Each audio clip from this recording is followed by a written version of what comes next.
গৌরবোজ্জ্বল হয়েছে তাদের উপস্থিতিতে এবং সেই সাথে আমাদের সাংবাদিক ভাইদের ক্যামেরার ফ্ল্যাশের কারণে।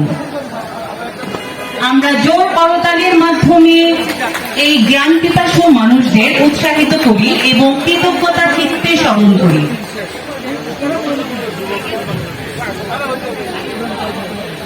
এই সুন্দর অমলিন মুহূর্তটি আমাদের বছর বছর ফিরে আসুক এই স্থলে। বিভিন্ন কারণে করা সম্ভব হয়নি।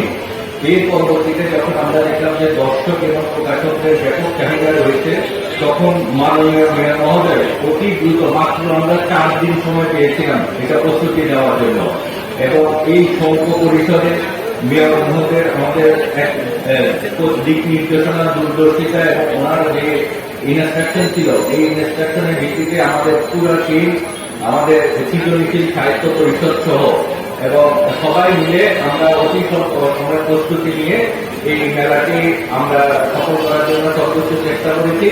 আমি আন্তরিকভাবে ধন্যবাদ জানাই সৃজনশীল সাহিত্য পরিষদকে। এই চট্টগ্রাম শহরে যারা সবসময় কোনো বিপদ আসলে, বিপর্যয় আসলে তারা দৌড়ে আসে, তারা